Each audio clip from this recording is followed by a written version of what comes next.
In 1984, the Doomsday Clock stood at 3 minutes to midnight, a symbolic warning that nuclear war felt dangerously close, and pop music knew it. 99 Red Balloons wasn't just catchy, it was a warning. Two tribes turned world leaders into punchlines. And Dancing with Tears in My Eyes imagined the last quiet moments before everything ended. These weren't underground songs, these were hits on the radio. Protest, panic, and nuclear dread hidden in plain sight. Today in 2025, we're at 89 seconds to midnight, the closest we've ever been, and somehow the radios are silent. What happened to the music? I'm Sean, and this is a closer listen. The Doomsday Clock doesn't tick the way a normal clock does. It doesn't chime, but since 1947, it's been the world's most haunting metaphor. Created by a select group of globally recognized leaders on the Science and Security Board, the clock was designed to warn us how close we are to global catastrophe, especially nuclear war. This board updates the bulletin of the Atomic Scientists website. They determine if the clock gets closer or further away from the metaphorical midnight based on the factors happening around the world. Over time, the threat list grew. Today, the clock reflects more than just missiles and warheads.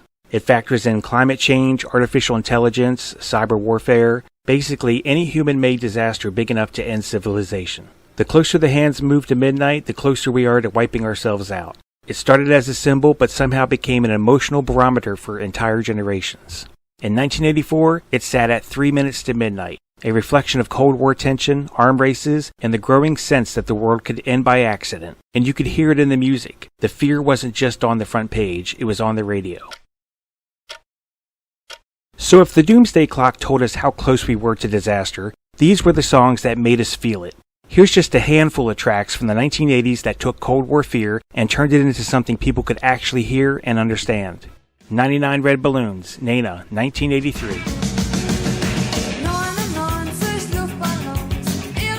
It starts with the balloon, a fictional yet realistic story of a simple toy mistaken for a threat, sets off a global war. 99 Red Balloons wrapped Cold War dread in upbeat sense, and gave the world one of its most chilling what-if scenarios. We actually took a closer listen to this one in a full episode. I'll link it in the comments if you want to check it out. But even on the surface, this song made fear catchy, and somehow it still got stuck in our heads.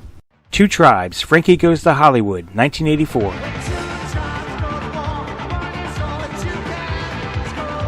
This one didn't even try to be subtle. Two tribes turned global politics into a wrestling match, literally. The video pitted Reagan and Chernenko in a brutal televised brawl while the world watched and cheered. It was loud, theatrical, and disturbingly accurate. In the 1980s, nuclear war wasn't just a fear, it was entertainment. Dancing with Tears in My Eyes, Ultravox, 1984.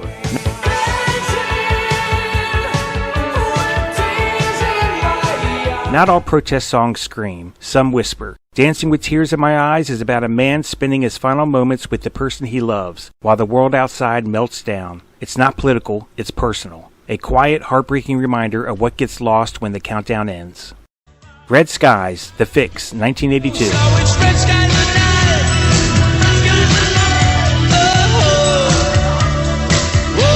Then there was Red Skies, a song that doesn't name names but doesn't have to. With haunting repetition and apocalyptic imagery, it feels like a slow-motion panic attack.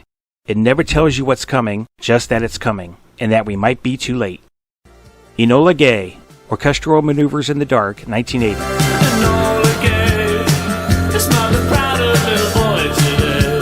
This one hides horror behind a hook. Named after the plane that dropped the atomic bomb on Hiroshima, Enola Gay sets one of history's darkest moments into a deceptively upbeat synth-pop groove. It doesn't shout, it doesn't plead, it just plays and lets the weight of the name do the talking. And somehow it became a hit in dance clubs across Europe. That contrast only made it more chilling. Russians, Sting, 1985. I hope the Russians love their children too. Russians was a Cold War song that didn't pick sides. It was a plea, simple, direct, and devastating. Sting borrowed a melody from Soviet composer Sergei Prokofiev to ask a simple question. Do the Russians love their children too? And that one question cut deeper than any missile ever could. Music wasn't just reflecting the moment, it was warning us about where we were headed. But now we're even closer to midnight, and the soundtrack has gone quiet. Back then, the fear was on the charts. Catchy songs warning us about missiles, miscommunication, and mutual assured destruction. Then, in 1987, President Ronald Reagan and Soviet leader Mikhail Gorbachev signed the Intermediate Range Nuclear Forces Treaty, a landmark pact that helped ease the tensions and began the Cold War's end. 2 years later, in 1989, the Berlin Wall fell, symbolizing the collapse of the Iron Curtain and a new chapter for the world.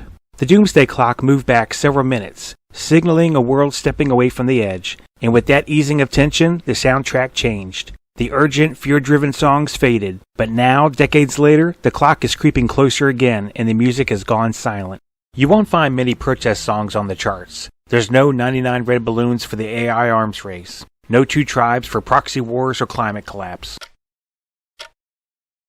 The songs didn't stop the Cold War, but they did make people feel it. Music made the fear personal.